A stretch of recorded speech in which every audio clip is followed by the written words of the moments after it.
अस्सलाम वालेकुम। दुरूद शरीफ पढ़ना।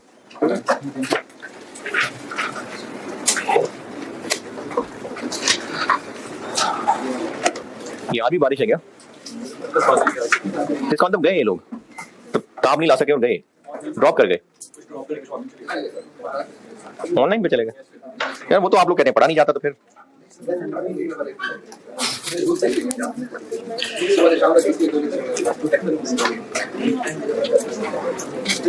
संडे को फिर सुबह सुबह है?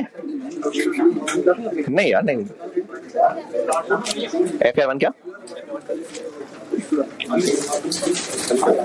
कल क्या बात की थी?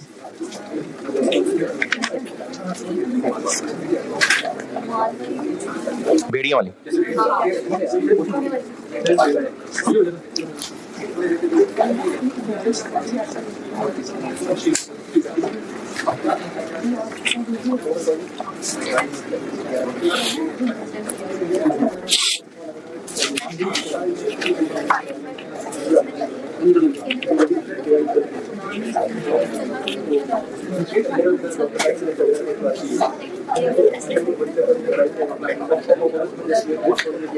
हसद क्या होता है?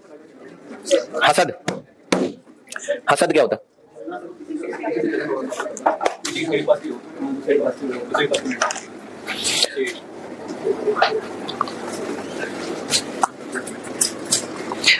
हाँ जी, हसद, जलना। एक है किसी चीज को हासिल करने की ख्वाहिश। सीए क्यों कर रहे हैं आप? है पैसा कमाने के लिए। एक है कि आप कोई रिसोर्स हासिल करना चाहते हैं और वो आपके लिए एक मोटिवेशन है। और एक है कमीनगी कि किसी दूसरे के पास आप कहते हैं सर चाय पिलाएं।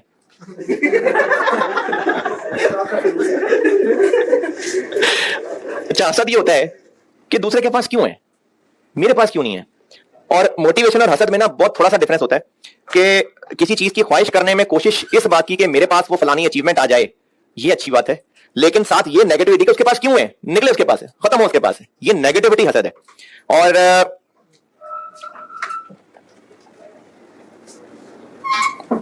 जन्नत का वादा किससे है? मोमिन, ईमान, ईमान।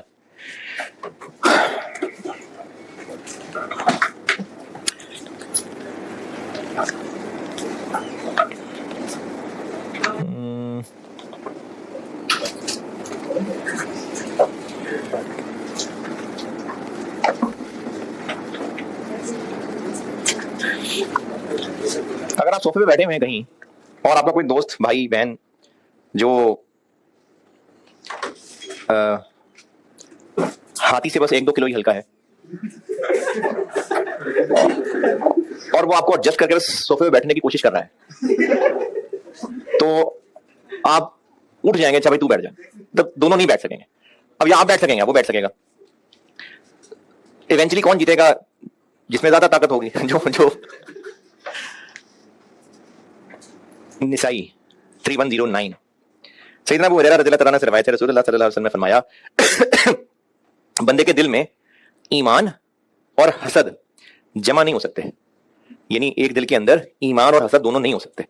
अगर ईमान के पास ज्यादा ताकत होगी तो हसद नहीं रहेगा, और अगर हसद ज्यादा ताकतवर होना शुरू हो जाएगा तो फिर ईमान निकल जाएगा। तो अगर हमारी जिंदगियों के अंदर हसद है तो ये बहुत खतरनाक बात है।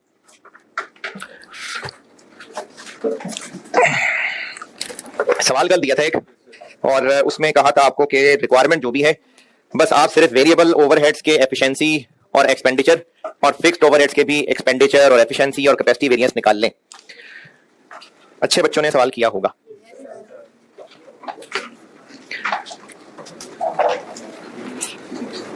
कितने हैं अच्छे बच्चे?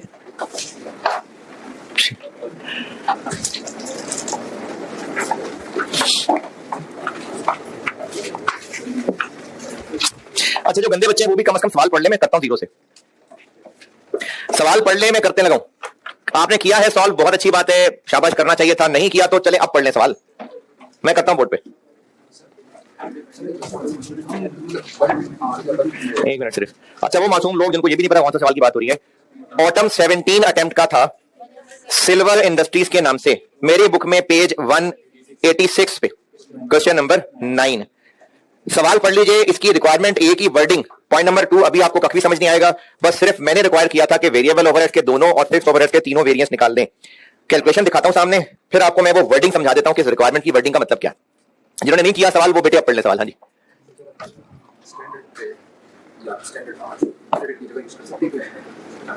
क्या करना है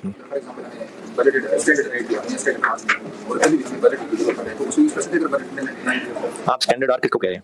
वो जो पर यूनिट होता है वो जो पहले फॉर एग्जांपल जो स्टैंडर्ड कार्ड में दिए होते हैं तो पर यूनिट है। हाँ, बजट के लिए क्या यूज करना है? स्टैंडर्ड कार्ड से आपको कैसे पता चल रहा है बजटेड यूनिट्स कितने बनेंगे? किसी सवाल में आया ऐसे या वैसे सोच रहे हो? जिस सवाल से कंफ्यूजन है ना वो पूछो, पता नहीं आप कुछ और ना समझ रहे हो, वो सवाल दिखा के पूछो।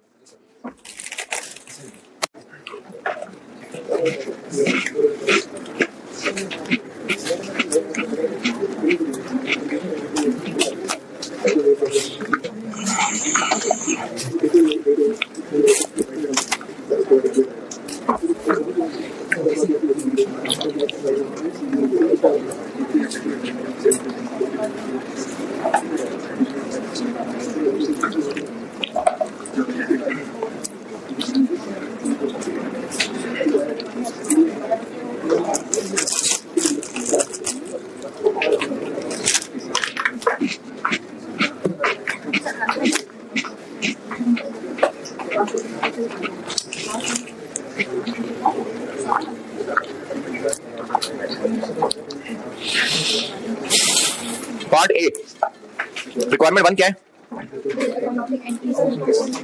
एफएच की एंट्रीज। चलें छोड़ें, दफा करें। पॉइंट नंबर 2 की अंग्रेजी का मतलब मैं समझाता हूं।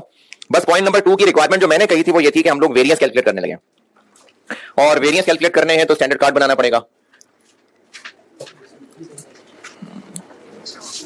अच्छा, सवाल में मटेरियल लेबर के वेरिएंसेस नहीं पूछे हुए, इसलिए डाटा भी नहीं है, तो चलो जितना है बस उससे काम चलाते हैं। वेरिएबल ओवरहेड्स और फिक्स्ड ओवरहेड्स, सिर्फ ये लाइनें लिख लेते हैं। ये बिजनेस मार्जिनल कॉस्टिंग फॉलो कर रहा है या अब्जॉर्प्शन? कैसे पता? लिखा हुआ है वेरिएबल और फिक्स्ड।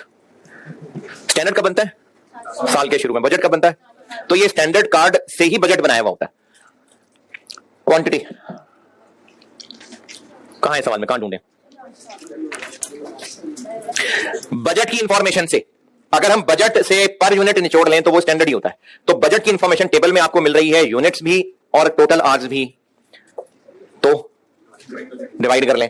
तो कितने आवर्स लगेंगे ये बात हम पूछ लेते हैं लाल बकरी से। किसको? किससे? 24,000 आवर्स 8,000 यूनिट्स के लिए, तो एक के लिए 3।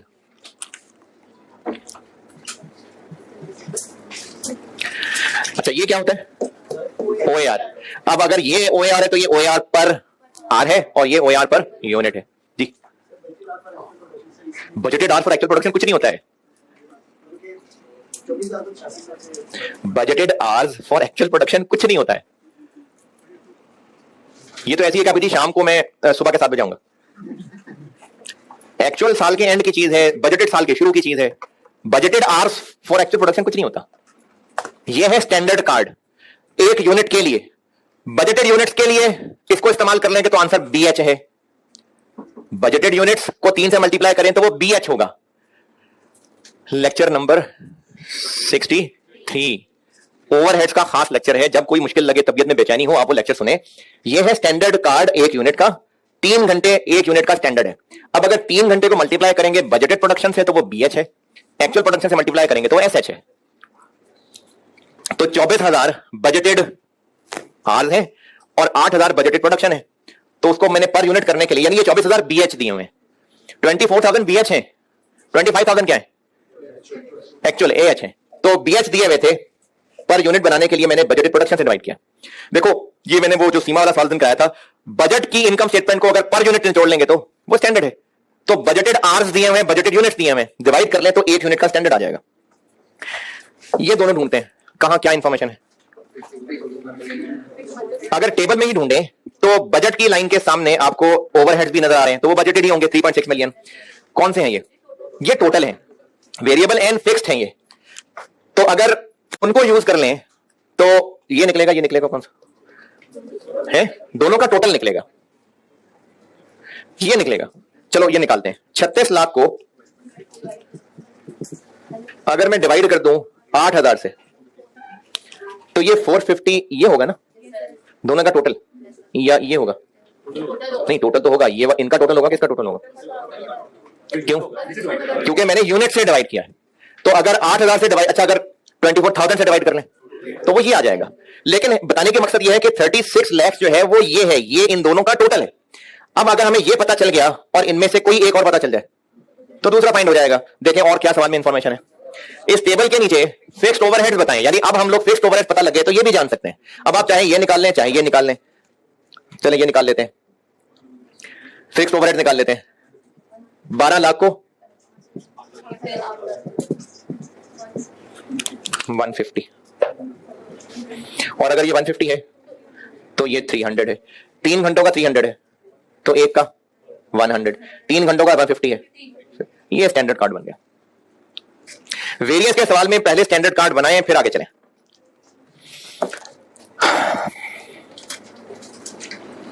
स्टैंडर्ड कार्ड वेरिएंसेस निकालते हैं।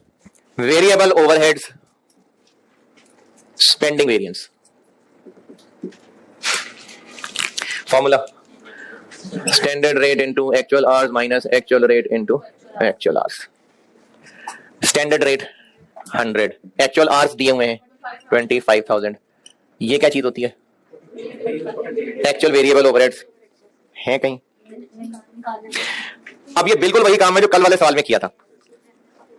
एक्चुअल वेरिएबल ओवरहेड्स नहीं दिए हुए, लेकिन एक्चुअल वेरिएबल फिक्स टोटल दिए हुए। तो अगर हम और कोई हिंट लें तो ओवर अप्लाइड बताए हुए हैं, यहां से हिंट मिला के जहां से हम पहुंच सकते हैं, पहले भी 2-3 दफा किया है। एक्चुअल फिक्स्ड ओवरहेड से, तो अगर एक्चुअल फिक्स्ड ओवरहेड पता लग गए तो 3.9 मिलियन में से माइनस करेंगे तो एक्चुअल वेरिएबल ओवरहेड्स आ जाएंगे। हमें अप्लाइड फिक्स्ड ओवरहेड पता लग सकते हैं कैसे? अगर 50 रुपए यूज करना है तो इंटू एसएच, और अगर 150 यूज करना है तो इंटू एक्चुअल प्रोडक्शन।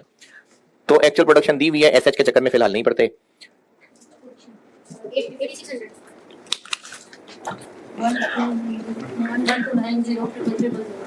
अप्लाइड के बारे में लिखा हुआ है कि applied fixed overheads exceeded actual fixed overheads by 20,000, यानी ये ज्यादा है तो ओवर अप्लाइड को कर देते हैं माइनस, एक्चुअल आ जाएंगे 1270। ये निकला है एक्चुअल फिक्स्ड ओवरहेड्स, जबकि तलाश शुरू किसकी की थी? एक्चुअल वेरिएबल की। अब आगे एक्चुअल टोटल दिए हुए हैं,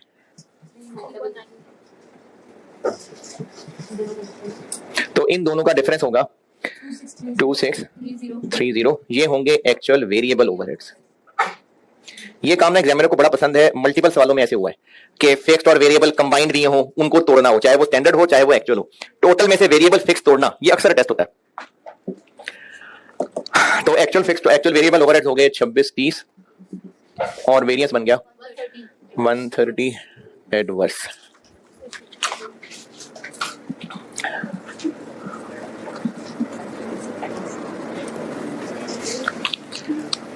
standard rate into standard hours minus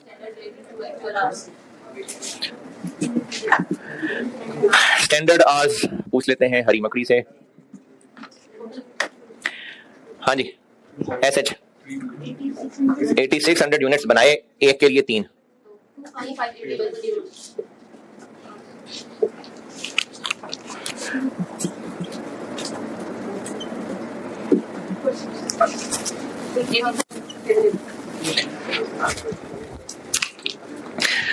जिन्होंने किया है वेरिएबल ओवरहेड्स में कोई एतराज, और जिन्होंने नहीं किया है उनको कोई एतराज?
जी सवाल सर के इसमें निकाल फॉर एग्जांपल मटेरियल कॉस्ट की निकाल लेते हैं उसी का इफेक्ट जो बाकी दोनों को ऐड करने में negative for example material cost का इफेक्ट है। हां ना इस तरह का कि जो प्राइस ऑफ है और प्राइस वेरिएंस है दूसरा कॉस्ट जो ऐड करने में कॉस्ट मटेरियल कॉस्ट वेरिएंस है ना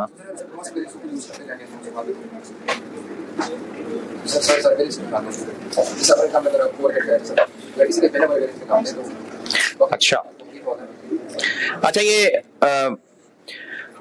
रिकंसिलिएशन में हम लोग बजटेड प्रॉफिट से आगे क्या करते हैं? Material price variance, material usage variance, sale price, sale volume, labour rate, labour efficiency. तो हम मटेरियल प्राइस और मटेरियल यूजेज की दो लाइनें लिखने की बजाय मटेरियल कॉस्ट वेरिएंस ही लिख लें। नहीं, material price variance, material usage variance दो लाइनें लिखने की बजाय मटेरियल कॉस्ट वेरिएंस लिख लें, सेम आएगा ना आंसर। तो फिर हम लोग बजटेड प्रॉफिट लिखें और एक लाइन लिखें ऑल वेरिएंसेस और नीचे एक्चुअल प्रॉफिट आ जाए। वेरिएंस एनालिसिस करना है ना, हमने डिफरेंस को एनालाइज करना है, तोड़ के ही तो बताना है। मटेरियल कॉस्ट वेरिएंस को तोड़ना ही तो था कि प्राइस की वजह से कितना और यूजेज की वजह से, तो एनालिसिस यही तो है कि हमने डिटेल में जाना है। अच्छा वो हाँ याद आ गया, मैंने स्टूडेंट को कहा था कि मैं लेक्चर में जवाब दूंगा इसका। एक बच्चे ने मुझे ये कहा कि आप जब ये कह देते हैं ना कि टॉपिक मुश्किल है तो फिर डिमोटिवेट हो जाते हैं और दिमाग काम नहीं करता, तो समझ आना बंद हो जाता है। तो आपका क्या ख्याल है?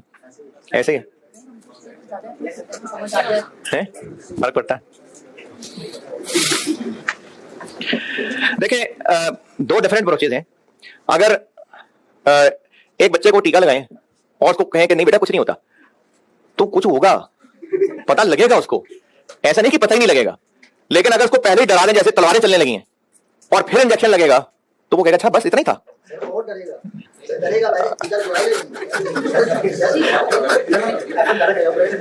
हाँ देखें किसी भी मुश्किल को हैंडल करने के लिए ना दो डिफरेंट अप्रोचेज हैं। जितने लोग भी, बड़ों की बात कर रहा हूं, छोटे बच्चा तो चलो टीके की तो मैंने वैसी मिसाल दे दी, वो तो बच्चे को तो पता नहीं था ना। बड़ों की बात कर रहा हूं, अगर उनको ये पता हो कि ये बहुत मुश्किल रास्ता है तो या तो वो डर के पीछे हट जाएं या फिर ज्यादा मोहतात होकर चलें, और जब वो ज्यादा मोहतात होकर चलेंगे तो फिर उनको शायद इतना मुश्किल नहीं लगेगा, उनको लगेगा अच्छा यही था बस, इसको मुश्किल कह रहे थे। तो ये दो अप्रोचेज हैं। अब इसमें अगर ये किया जाए कि कहा जाए बड़ा आसान है, रास्ते में आने शेर, लेकिन आज कोई मसला नहीं, मैक्सिमम क्या होगा, मैक्सिमम एक झिंगा आ जाएगा बस, और क्या होगा। तो ऐसा बताने से क्या होगा, वो बेफिक्र होकर चलेगा और शेर आ जाएगा तो क्रिच करके मार देगा शेर को, है ये झिंगर ही तो था। भाई शेर के लिए मेंटली प्रिपेयर्ड ही नहीं था, तो फिर तो ज्यादा परेशान होगा। मैं आपको कहूं वेरिएंस बड़ा आसान है। अच्छा मेरी राय है, ये मेरी राय है, ये क्लास में मैं इसलिए बात कर रहा हूं क्योंकि ये मल्टीपल बच्चों का ये मानना हो सकता है कि आपने जब कह दिया मुश्किल है तो हमारा दिमाग बंद हो गया। तो मैं आपको इसलिए बता रहा हूं कि अगर मैंने ये कह दिया ना कि बड़ा आसान है और आपको सवाल करते हुए तो लग पता जाएगा कि आसान है कि नहीं है। अब जब मैंने ये कहा होगा ना कि बड़ा आसान था और आपको सवाल मुश्किल तो लगेगा ही लगेगा, तो आपको लगेगा मेरा इतना लेवल गिर गया हुआ है कि सर इसको आसान सा कह रहे थे मुझसे यही नहीं हो रहा, तो ज्यादा डिमोटिवेट हो जाएंगे। मेरा ख्याल ये, इसलिए मैं डरा ज्यादा देता हूं, फिर जब गुजर जाते हैं तो फिर पता लगता है अच्छा ये तो इसलिए मैं इस तरह करता हूं। बाकी अगर आपको ये कहने से फायदा होता है कि आसान है, आसान तरीन सब्जेक्ट है कॉस्ट दुनिया का, बहुत आसान है ये। मैं ना क्लास सी में था तो गर्मियों की छुट्टियों में एक टीचर ने मुझे सारी कॉस्ट अकाउंटिंग पढ़ा दी थी, इतना आसान था ये। क्लास 3 के अंदर मैंने पढ़ ली थी, बड़ा आसान है कॉस्ट अकाउंटिंग, इंतहाई आसान है। आप चलते फिरते उठते बैठते, कभी वॉशरूम में देर हो जाती है, आप प्रोसेस कॉस्टिंग रिवाइज कर लें, आराम से हो जाएगी, आराम से, कोई मसला ही नहीं है। तो जिनको इससे फायदा होता हो तो ये था। अच्छा बेटे मैं ना देखिए मैं आपको ये बताना चाह रहा था कि दो अप्रोचेज हैं। मेरी अप्रोच बहरहाल ये है कि डराता ज्यादा हूं ताकि फिर आप ज्यादा मोहतात हो जाए, क्योंकि अगर नहीं डराऊंगा तो फिर आपको लगेगा कि ये तो बड़ा मुश्किल है, सर तो कहते बड़ा आसान है, तो इसलिए डरा ज्यादा देता हूं। लेकिन बिला वजह नहीं डराया, बहुत मुश्किल है कि नहीं है? हाँ जाग रहे हो भी तो भी नहीं बताना फिर। हाँ जो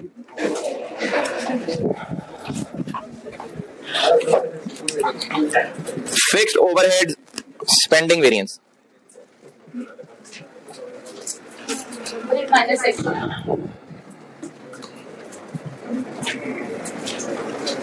छोटी छोटी होगी वैसे कि नहीं होगी? नहीं होगी भी, नहीं होगी।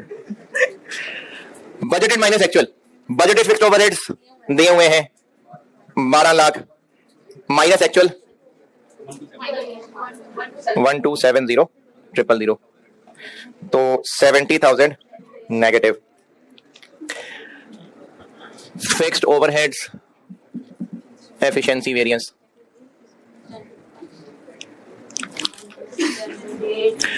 Standard rate into standard hours minus standard rate into actual hours, 50 into 25,800 minus 50 into 25,000, 40,000 positive. Fixed overheads capacity variance,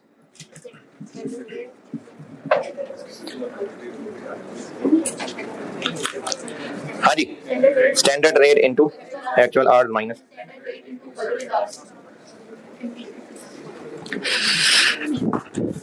50 into 25,000 minus 50 into 24,000।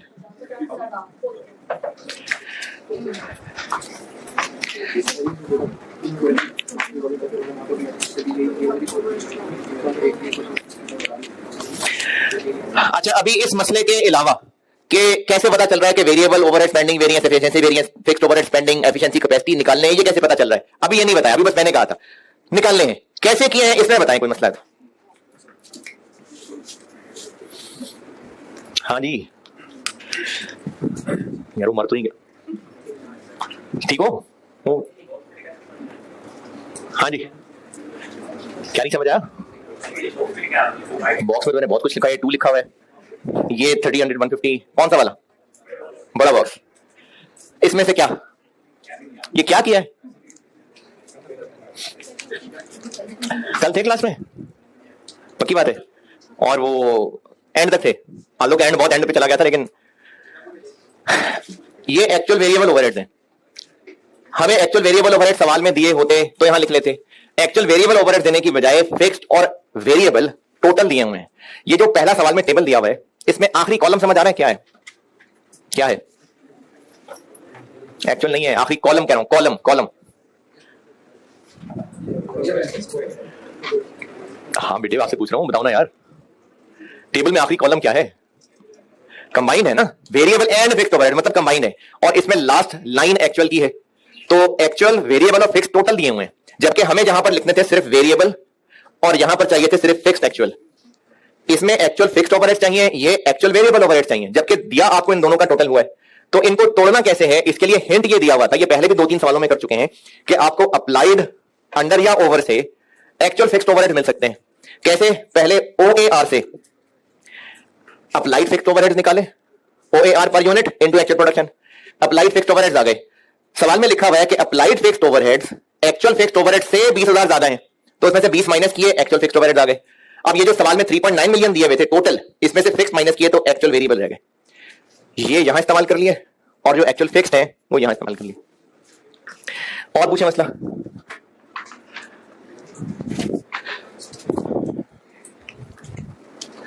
Requirement 1, पहले रिक्वायरमेंट 1 करते हैं, फिर मैं आपको ना रिक्वायरमेंट 2 की अंग्रेजी समझाता हूं। रिक्वायरमेंट 1 क्या है? FOH की अकाउंटिंग एंट्री।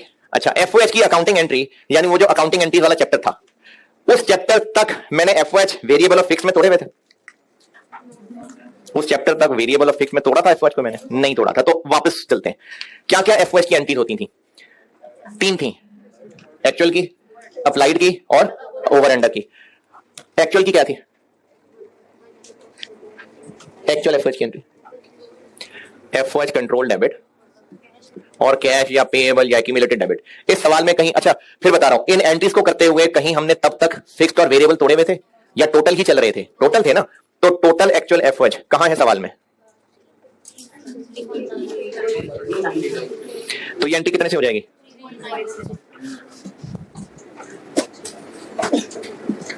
और कौन सी एंट्री?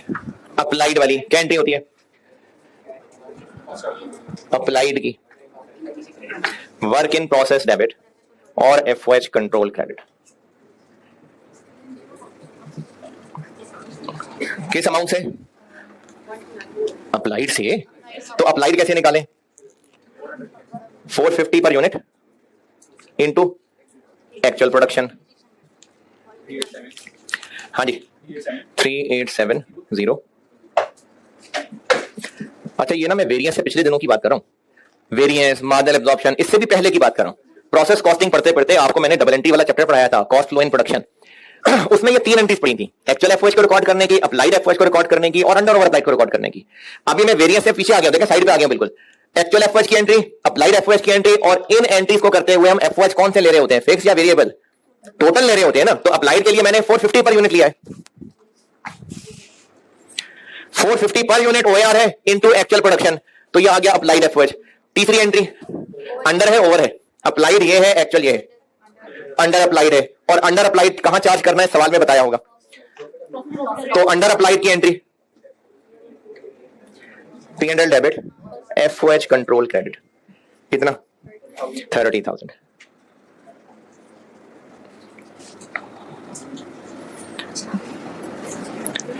अभी कोई वेरिएंस की बात नहीं हुई है, सिंपली ये कॉस्ट फ्लो इन प्रोडक्शन का सवाल है। एफओएच की एंट्रीज पूछी थी, 3 एंट्रीज थी कर दी। पीछे सोल्यूशन में मैंने चूंकि आईके वाला कॉपी कर लिया था तो उन्होंने सबको नेट किया हुआ है, मैंने अलग अलग कर दिया। मैंने आपको अलग अलग बताई है तो मैंने अलग अलग कर दी। इन एंट्रीज में बताएं भाई एतराज, अगर कॉम जाग रही है नो। अच्छा इन तीनों एंट्रीज में कोई पूछना है किसी ने? जी एंट्री उलट हो जाती। Point 1 done. अच्छा मैंने आपको जिस तरह से अंडर ओवर अप्लाइड कैलकुलेट करवाने के लिए पिछले चैप्टर में मार्जिन एब्जॉर्प्शन में मैंने क्या प्लस माइनस करवाया, किस में से क्या माइनस? अप्लाइड में से एक्चुअल माइनस, और इसीलिए जो आंसर नेगेटिव में लिया था उसको हम अंडर अप्लाइड कह रहे थे, ठीक है, माइनस में अंडर अप्लाइड ले रहे थे हम। अब एक काम ये करें कि ये जो पांचों वेरिएंस निकले हुए हैं इन पांचों को कंबाइन करें, 1 2 3 4 5, पांचों को कंबाइन करिए, माइनस 30,000। चलें अब समझें जरा science.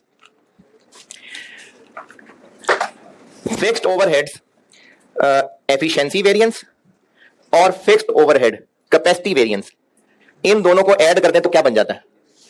Fixed overhead volume variance. ये जब फिक्स्ड ओवरहेड्स पढ़ा रहा था लेक्चर नंबर 63 तो ये वहां की थी बात। अगर इन दोनों को ऐड कर दें तो ये बनता है फिक्स्ड ओवरहेड वॉल्यूम वेरिएंस, और फिक्स्ड ओवरहेड स्पेंडिंग वेरिएंस को अगर मिलाएं तो वो फिक्स्ड ओवरहेड का टोटल कॉस्ट वेरिएंस बन जाता है। और अगर याद नहीं है तो देख के बता दें इसका फार्मूला, अप्लाइड माइनस एक्चुअल। तो यही तो होता है अंडर ओवर अप्लाइड। यानी अगर हम लोग फिक्स्ड ओवरहेड्स के स्पेंडिंग और वॉल्यूम वेरिएंस को मिला दें तो वही अंडर ओवर अप्लाइड है। या फिर अगर कहूं कि फिक्स्ड ओवरहेड के spending plus fixed overhead efficiency plus fixed overhead capacity, इन तीनों को ऐड कर दूं तो वही क्या under over applied fixed overhead बन जाएगा। जब हम इस चैप्टर से पहले applied, under applied, over applied पढ़ रहे थे तो क्या ये सिर्फ फिक्स थे? क्या ये ओआर सिर्फ फिक्स था? टोटल था ना। यानी वेरिएबल के लिए भी सेम वर्ड्स होते हैं।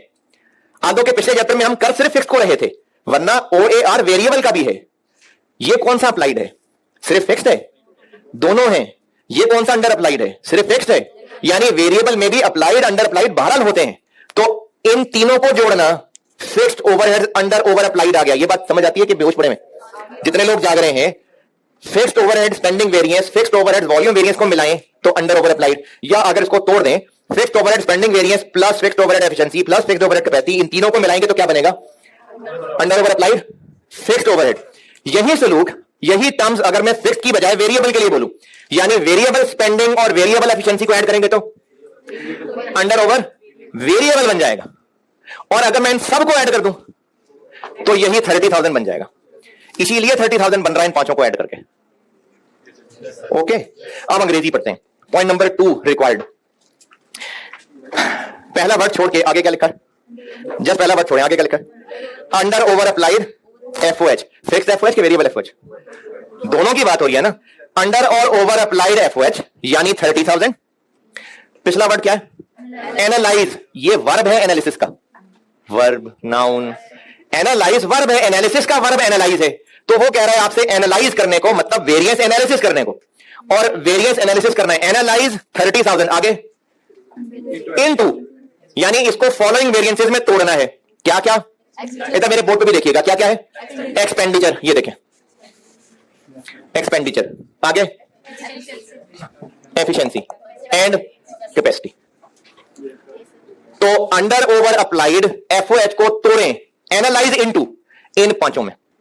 अच्छा, अगर वो कहता analyse under over applied fixed overheads, तो फिर ये इन तीनों की बात कर रहा होता। अंडर ओवर अप्लाइड ओवरहेड्स, तो फिर पांचों की बात करना।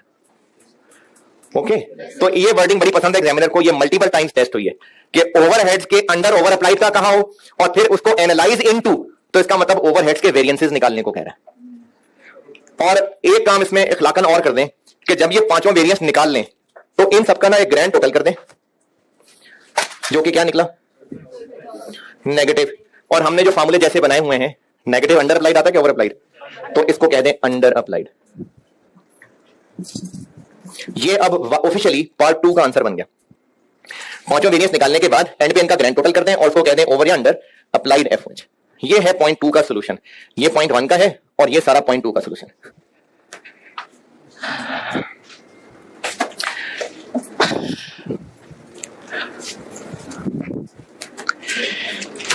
अच्छी सारी कहानी आपको जबानी भी याद हो जाएगी, है ना, सब जबानी याद हो गया। ये जो एनालाइज वाली बात की है, ये तो आपको सब जबानी याद हो गया, कोई जरूरत ही नहीं लिखने की।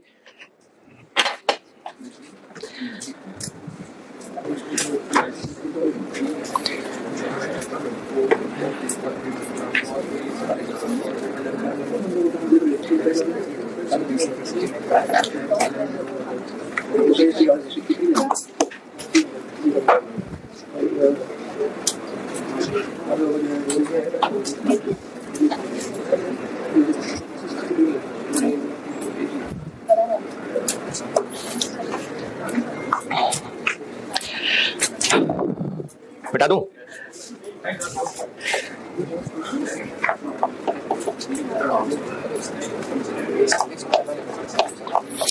चले अब आपका फेवरेट प्रोसेस कॉस्टिंग वेरिएंस के साथ मिक्स करते हैं। ये भी बड़ा पसंद है एग्जामिनर को। अगर वेरिएंस का सवाल प्रोसेस कॉस्टिंग के साथ मिक्स हो जाए तो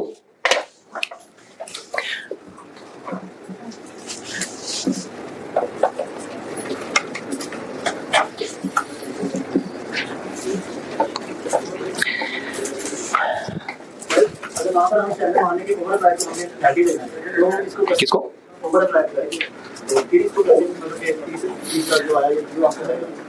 तो क्यों मान लें,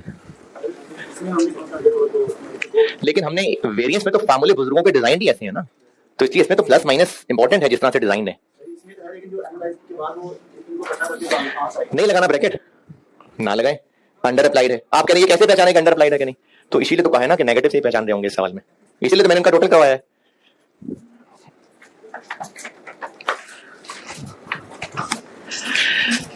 अच्छा, इस सवाल में करना क्या है, ये तो बड़ा आसान सा काम है, मैंने बता देना है, लेकिन पहले कॉन्सेप्ट समझा रहा हूं, इसकी कहानी सुन लें। नहीं सुननी तो सीधे सवाल पे आते हैं। नहीं सुननी, 2 मिसालों से बताता हूं। ओपनिंग वर्क इन प्रोसेस,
अगर closing work in process 60% complete है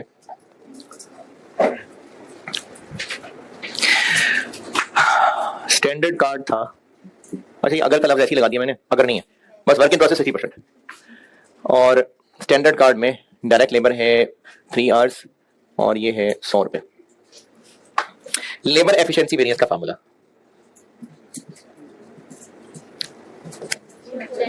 standard rate into standard hours minus standard rate 100 into SH. Actual production कितनी हुई 14,000 इनटू 3 42,000। प्रोडक्शन यही है ना, आउटपुट प्रोडक्शन है, minus standard rate into actual hours, चलो मैं कहता हूं 43, ऐसी 43 में नहीं लिखे, एडवर्स आ जाएगा। इसका मतलब है कि जितने आवर्स में काम करना चाहिए था उससे ज्यादा आवर्स लगे। ये लेबर एफिशिएंसी वेरिएंस हमें ये बता रहा है कि जितने आवर्स लगने चाहिए थे उससे ज्यादा आवर्स लग गए। इस फार्मूले में अनफेयर हो रहा है कुछ? क्या क्या उसमें उसका शिकायत? हाँ हाँ हाँ, स्टैंडर्ड आवर्स कैसे कैलकुलेट हुए? जो 14,000 यूनिट्स बने उनके लिए इतने घंटे लगने चाहिए थे। अब हमें बजाहिर ये लग रहा है कि ये 14,000 यूनिट्स के लिए लगने चाहिए थे और 14,000 यूनिट्स के लिए इतने लगे। नींद आ रही है? तो फिर 14,000 यूनिट्स के लिए कितने घंटे लगे? ये 14,000 के लिए है सिर्फ नहीं, ये 14,000 के लिए भी है और 60% सही, लेकिन इन 6,000 यूनिट्स पे भी काम हुआ है। तो इस महीने में वर्कर्स ने 14,000 यूनिट्स पे भी काम किया है, 6,000 यूनिट्स पे भी काम किया है। तो एक्चुअल आवर्स हम ले रहे हैं उनके इन पे भी और इन पे भी, जबकि कंपेयर उनको किन स्टैंडर्ड आवर्स से कर रहे हैं? सिर्फ 14,000 वाले थे। तो ये फेयर नहीं है, नहीं समझ आई? ये 14,000, ये जो 43,000 लोगों ने आवर्स लगाए हैं उन्होंने 14,000 यूनिट पे तो काम किया ही है, 6,000 यूनिट पे 60% तो काम किया ही है ना। तो इन लोगों की इस परफॉर्मेंस को हम 14,000 के स्टैंडर्ड से थोड़ी कंपेयर करेंगे, ये तो अनफेयर हो जाएगा। ये अनफेयर है। एक और मिसाल बताता हूं, फिर बताता हूं करना क्या है। चलिए एक और मिसाल देख लें।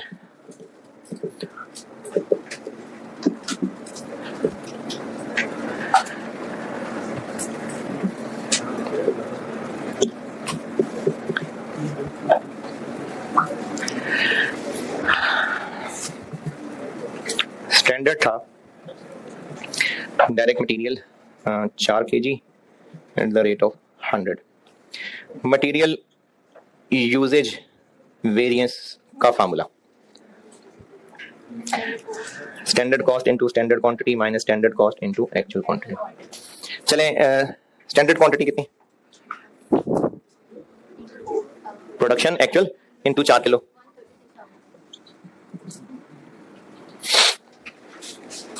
Minus standard cost into actually कितने किलो लगे? चले मैं कहता हूं 130 लगे। क्या अनफेयर है इसमें? हम इस 1,36,000 को 34,000 यूनिट्स के लिए इतना मटेरियल लगना चाहिए था। बजाहिर क्या लग रहा है कि मटेरियल कम लगा, जबकि मटेरियल असल में तो लगा ही सिर्फ इन पे, इन 4 पे तो पिछले महीने लग गया था। तो हम ये जो एक्चुअल क्वांटिटी ले रहे हैं वो सिर्फ इन पे लगा हुआ मटेरियल है, जबकि हम एसक्यू ले रहे हैं इस 34,000 पे लगा हुआ। तो जब भी बीच में opening closing work in process आ जाएगा तो जो अब तक पढ़े थे फार्मूले उसमें फेयर कंपैरिजन नहीं होगा। इसको फेयर बनाने के लिए हल यह है कि जो भी आज तक एसक्यू एसएच निकालते आए हैं, अब तक जितने सवाल किए वो किन यूनिट्स के लिए निकालते आ रहे थे? एक्चुअल प्रोडक्शन के लिए ना। अब हम वो एक्चुअल प्रोडक्शन की बजाय इक्विवेलेंट प्रोडक्शन के लिए निकाला करेंगे। सिर्फ ये हाल है इसका। आज तक हमने जितने भी SH SQ AH AQ actual production के लिए निकाले थे, अब वो एक्चुअल प्रोडक्शन की बजाय इक्विवेलेंट प्रोडक्शन के लिए निकला करेंगे। मटेरियल के वेरिएंसेस में कौन सा ईपी यूज करेंगे? मटेरियल के वेरिएंसेस में ईपी कौन सा यूज करेंगे? मटेरियल कॉलम वाला। लेबर और ओवरहेड्स के वेरिएंसेस के लिए कन्वर्जन कॉलम वाला। ये बात मैंने अंग्रेजी में लिखी हुई है, तो आपने हेडिंग तो ये दे ही दी है, साथ ये भी लिख दें कि पेज नंबर, देखिए मैंने एग्जाम नोट्स बताने शुरू किए थे कुछ,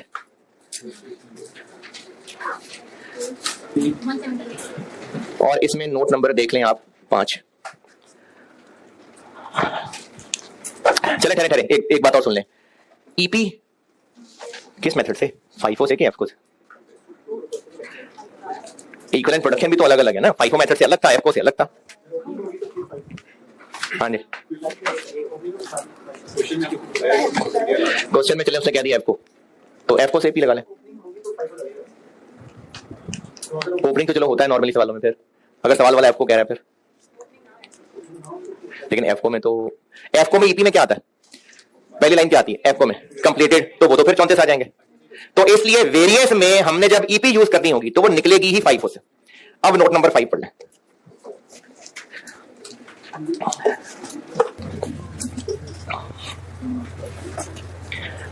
नोट 5 पढ़ने को कहा था। चले एक आसान सा सवाल क्लास में कर लेते हैं, छोटा सा, और एक आसान सा सवाल होमवर्क कर देंगे। आप हैं दोनों होमवर्क कर लेंगे। चलें जिसने जाना है वो चला जाए, वो दोनों होमवर्क कर ले, जिसने बैठा है वो बैठे। एक क्लास में कर देता हूं। क्लास में कर लेते हैं autumn 15 Jack and Jill, page number 189, question number 13, autumn 2015 attempt का सवाल है जैक एंड जिल। ये करते हैं क्लास में। अच्छा इसमें मेनली आसान सा सवाल है, मेनली आपको सिर्फ जो भी जबानी बात बताइए वो करके दिखानी है, तो वो तो एक वेरिएंस में भी हो जाएगी। और होमवर्क का सवाल है, अच्छा होमवर्क करना जरूर है यार, क्योंकि आपने वो करना है पार्ट ए, तो उसका पार्ट बी बताना है मैंने। होमवर्क है ऑटम 20, ऑटम 2020, पीछे होगा इससे, ऑटम 2020, क्वेश्चन नंबर मेरी बुक में 4, पेज नंबर 183, ऑटम 20 अटेम्प्ट का सवाल है सियारा पाकिस्तान लिमिटेड। और इसके सवाल के अंदर एक दो वर्ड जो थे ना वो एग्जामिनर से गलती से गलत हो गए थे, मैं मानता हूं, बल्कि मुझे यकीन है कि इस बेचारे से गलती हुई है, तो मैंने ना फिर वो वर्ड्स अमेंड करके ही बुक में डाले हैं।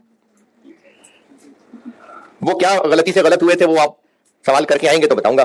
पार्ट ए रिक्वायर्ड है आपसे, पार्ट बी में पार्ट ए करके आएंगे तो पार्ट बी बताऊंगा। ऑटम 20 होमवर्क है, ऑटम 20 करना है, करके आइएगा। ऑटम 15 भी जिन्होंने होमवर्क करना है वो चले जाए, सीरियसली जिसने जाना चला जाए, जो फारिग है बिल्कुल वेला है वो बैठ के देख ले। है जी, लेक्चर अपलोड तो नहीं होगा, नहीं वो आसान सा लग रहा है तो आप चले जाए। ऑटम 2015 पढ़ लें। क्या हुआ, अभी नोट ही नहीं किया था? अच्छा चले, नोट करना भी क्या था इसमें? अच्छा चले,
अच्छा ये खामोशी क्यों थी?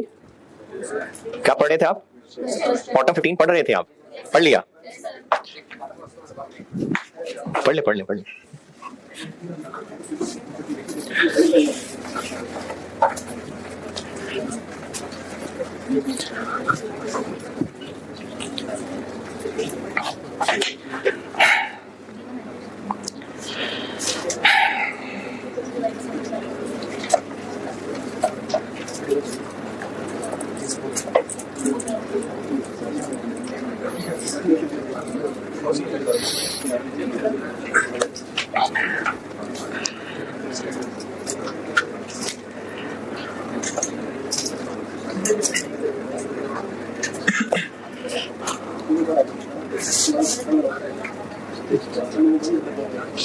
हाँ भाई थोड़ा सा रह गया था, पढ़ लिया।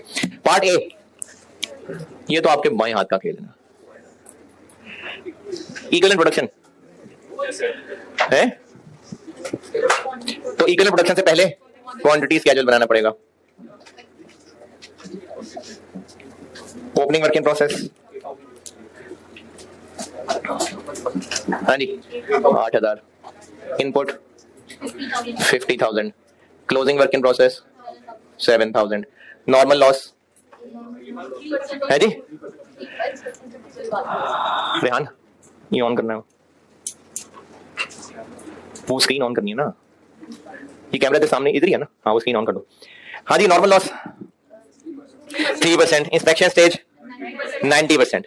अब 90% है, और अगर आपसे डायरेक्टली इसके फेस पे इंस्पेक्टेड निकल आते हैं तो इधर निकाल दें, नहीं तो अलग वर्किंग कर लें। ओपनिंग कितने परसेंट था? 80, ये अब इंस्पेक्ट हुआ होगा। क्लोजिंग कितने परसेंट है? 60, तो ये इंस्पेक्ट नहीं हुआ होगा, यानी यही इंस्पेक्टेड यूनिट्स हैं। नॉर्मल लॉस है 3%, तो एक लाइन छोड़ के आउटपुट 49, आउटपुट 48,000, तो इसको बैलेंस करें।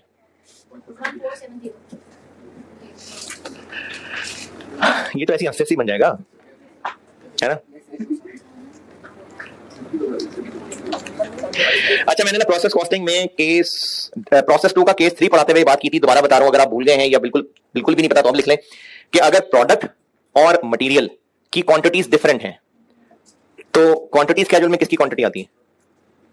यानी प्रोडक्ट है नंबर ऑफ चेयर्स, मटेरियल है इतने किलो मेटल, इतने गज कपड़ा, तो इसमें क्या आएगा? प्रोडक्ट के यूनिट्स, प्रोडक्ट के यूनिट्स क्वांटिटी डिफरेंट है, मटेरियल की डिफरेंट है। प्रोडक्ट है इतने नंबर ऑफ पैकेट्स, मटेरियल है इतने किलो, तो यहां पर नंबर ऑफ पैकेट्स चलने, आउटपुट क्या है? प्रोडक्ट ना। तो जब प्रोडक्ट और मटेरियल की क्वांटिटीज डिफरेंट है तो क्वांटिटी स्केड्यूल, ईपी, वो प्रोडक्ट के लिए बनना है। प्रोसेस कॉस्टिंग में नॉर्मली ऐसा नहीं होता था, वहां सब कुछ केजीज में होता था, लेकिन वेरियस में तो हो गई ऐसे। तो प्रोडक्ट के यूनिट्स और मटेरियल के अगर डिफरेंट तरह मेजर होते हैं तो क्वांटिटी स्केड्यूल प्रोडक्ट का बनता है। अब बन जाएगा ईपी।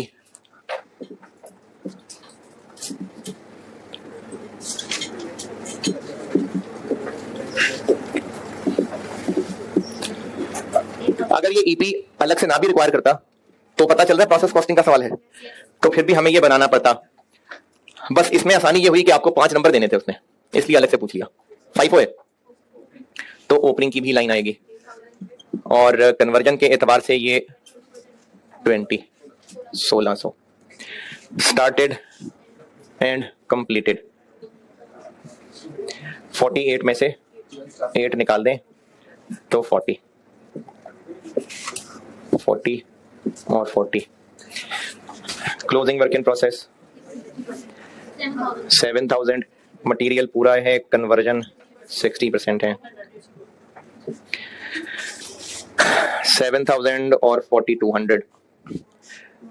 एबनॉर्मल लॉस 1,470, मटेरियल पूरा है और कन्वर्जन स्टेज ऑफ इंस्पेक्शन 100 और 90, 1,470।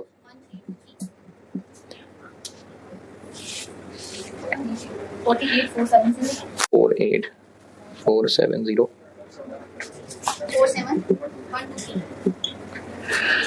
ये आगे जी 5 नंबर।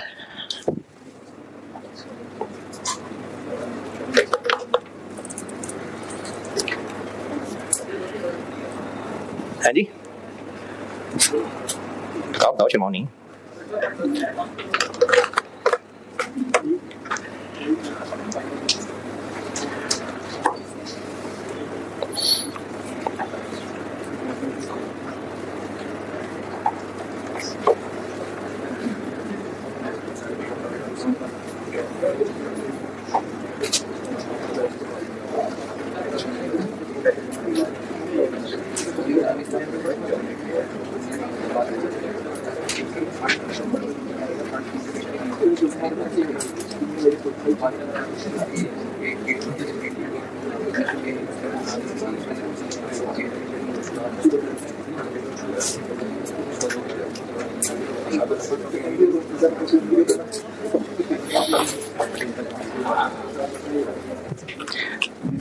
यार वैसे आसान सा तो है, नहीं हो नहीं जाएगा।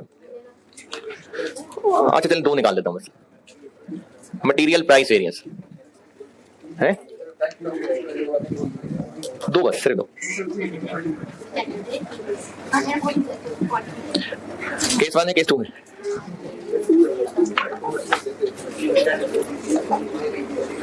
मटेरियल का केस 1 है, केस 2 है। कितने किलो एक्चुअली परचेज किए, कितने किलो एक्चुअली यूज किए, कहां फर्क नजर आ रहा है?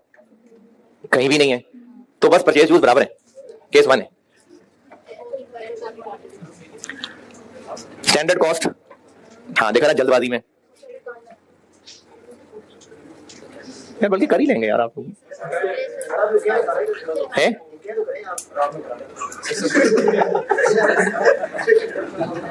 डायरेक्ट मटेरियल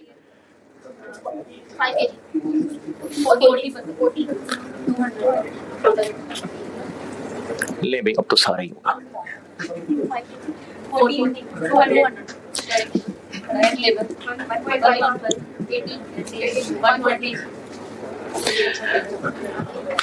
ये बिजनेस एब्जॉर्प्शन कॉस्टिंग फॉलो करता है कि मार्जिनल?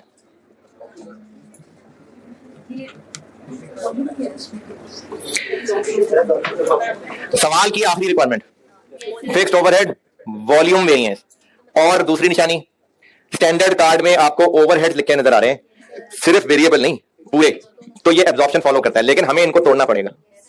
तो अभी पिछले सवाल में भी यही किया था। ये चूंकि लेबर से लिंक्ड है तो इसके लिए भी 1.5 कितना है वो यार?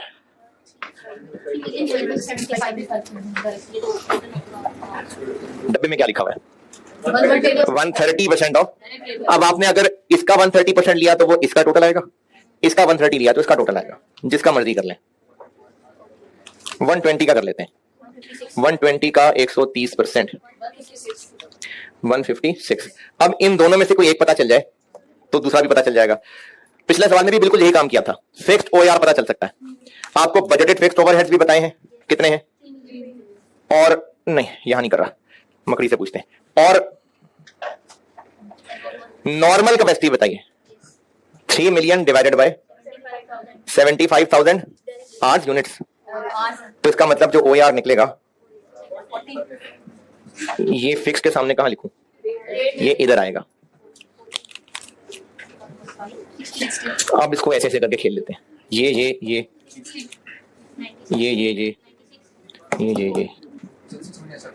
कुछ भी समझ नहीं आया। फिक्स्ड ओआर नॉर्मल से ही डिवाइड करके निकालते होते हैं ना, हाँ तो नॉर्मल दी थी उसने निकाल ली। फिक्स्ड ओआर नॉर्मल से नहीं डिवाइड करके निकालते। अगर सवाल में नॉर्मल दिया हो तो नॉर्मल से नहीं डिवाइड करते थे, ऐसे ही करते थे ना पिछले चैप्टर में। फिक्स्ड ओआर निकालने के लिए नॉर्मल से डिवाइड करना प्रेफर्ड था, तो नॉर्मल दिया उसने से डिवाइड कर लिया। क्योंकि आर्स हैं तो आंसर भी पर आर आया है, इसलिए यहां लिखा है। अगर ये नॉर्मल प्रोडक्शन होती तो ये पर यूनिट आंसर आया होता, वो यहां लिखते। अब अगर ये पर आर है तो 1.5 घंटों का क्या बना, 60। 156 में से 60 निकाल दे तो ये 96 अगर 1.5 घंटों का है तो डिवाइड करेंगे तो 64 आ जाएगा। ये स्टैंडर्ड कार्ड बन गया। तो यहां पर 40 इंटू एक्चुअल मटेरियल किलो कितना,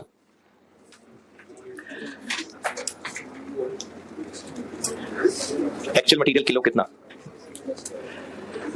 मटेरियल इशूड यानी मटेरियल यूज्ड बताया हुआ है। अब ये हैं दो, यानी कुछ किलो 38 वाले और कुछ, तो ये बात हम पूछ लेते हैं अपनी लाल मकड़ी से। 19 लाख रुपए का मटेरियल है जो कि 38 वाला था, और 8400,000 के रुपए हैं जो कि 42 वाला था, तो इससे किलोज निकल आएंगे। मटेरियल कॉस्ट दी हुई है ना, दो लाइनें लिखी हुई हैं, तो होता होगा मटेरियल का कोई फाइफो शाफो, इतने किलो इतने रेट वाले, इतने किलो इतने रेट वाले, तो हमने वहां से डिवाइड करके किलोज निकाल लिए। तो एक क्यू निकल आया 250 माइनस ये क्या है, ये 19 लाख और 84 लाख यही तो है, तो इन दोनों को ऐड कर दें तो वो ये है।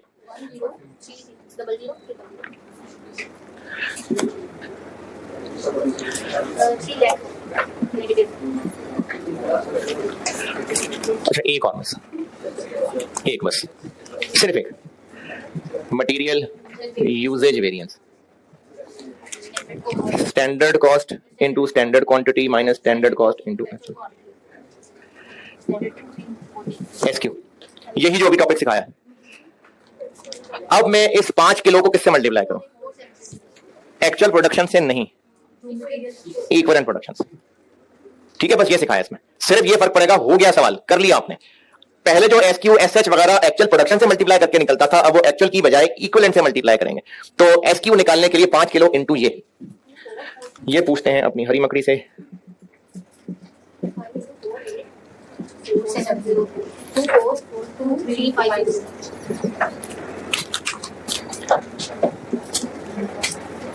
-40 इंटू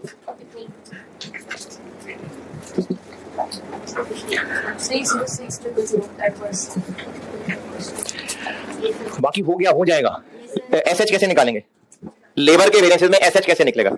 1.5 इंटू ये वेरिएबल ओवरहेड में भी SH ये ऐसे ही निकलेंगे। हो गया, करा दिया मैंने, सवाल किया है, ये मैंने किया है, हो गया है। कैमरा इधर करें, उधर ही है, मेरी तरफ आ गए थे, नहीं उधर जा यार, उधर। चले ठीक है जी, अल्लाह हाफिज। FR2 वाले बैठे रहे।